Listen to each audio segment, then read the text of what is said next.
Another NFL season is up on us. That means we're talking Dallas Cowboys football, and we can't talk that without Mickey Spagnola.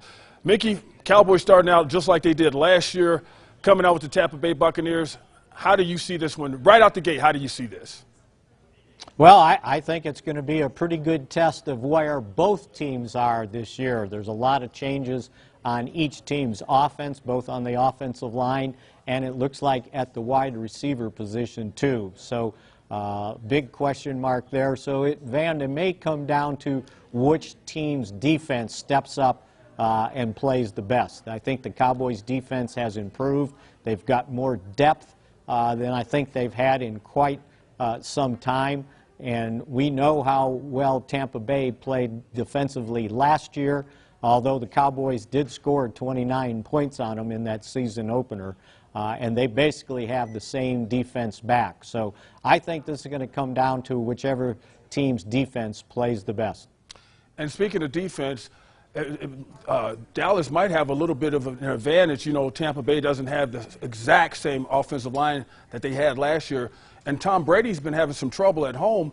And let's face it, when everything's not good at home, it's an upheaval. You know, so I'm interested to see how he's going to play, aren't you? Well, yeah, especially with a offensive line that they've had to patch together because of a retirement and a couple of injuries, even an injury to somebody they thought was going to take over from a guy that was there last year.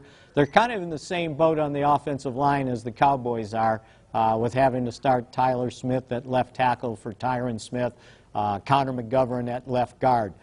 So, yeah, I think it'll be interesting to see which defense can take advantage of some inexperience on the offensive line and which one can get to the quarterback to hold them to a reasonable amount of yards passing. As you remember last year, Dak threw for 403 yards. Tom Brady threw for, I think, 379. So both teams lit it up throwing the ball. And the way to stop that, especially with each team having to use some young receivers, is to get pressure on the quarterback. Well, we talk about now the offense now, and every year it seems like there's the talk that Zeke's ready this year. Zeke is going to do this year. How did Zeke look in camp, and what do you expect from him? Zeke looked like the Zeke of old, and he looked like the Zeke that could rush for 1,400 yards, providing the offensive line can play well. You know, we talk about the offensive line, and it's all about protecting Dak Prescott. Well, if they have trouble doing that, what makes us think that they're proficient at run blocking, too? The quarterback's not playing singles, and neither is the running back. You know, Zeke's back from the injury that he sustained in Game 4 last year. You know, through 5 games last year, he was averaging 90 yards a game. And then he had the sprained knee. He sure looked good in training camp. He looked strong. He looked quick. He looked fast.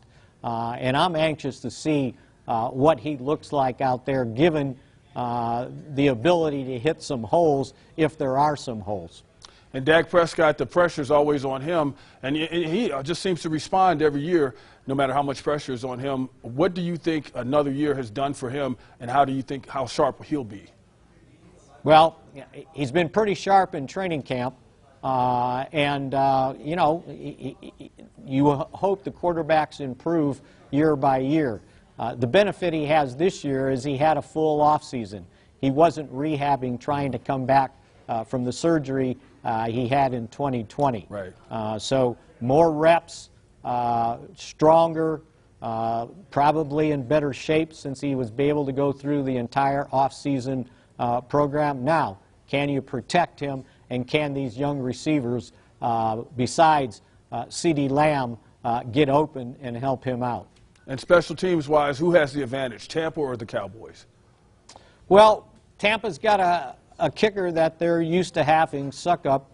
The Cowboys are going with Brett Maher, and he won the kicking competition. He was pretty good. He was pretty good last year in 8 games with New Orleans Saints. The difference could be if Tampa Bay wants to try to kick the ball to Cavante Turpin, the rookie returner, wide receiver, I think, who woke up the NFL with his 2 returns for touchdowns in that preseason game against the Chargers. Now we got to see just what he can do in the return game, in these real games. But keep an eye on him at the wide receiver position. He's more than a guy that's going to run jet sweeps. I think he's a guy the Cowboys would like to get the ball in space to him and let him turn on the speed. Yeah, when I saw him, I thought shades of Devin Hester. Oh, no, absolutely. As Yeah. a matter of fact, he said Devin Hester hit him up on the phone after he saw that performance in the preseason game. Oh, that's pretty cool. Well, hey, Mickey, always a pleasure talking to you. And we're going to have a lot to talk about next week after this thing gets going. Oh, yeah, absolutely. Win, lose, or draw, right? There's always a lot to talk about when it comes to the Cowboys. All right, he's Mickey Spagnola. I'm Tate. We'll see you next time.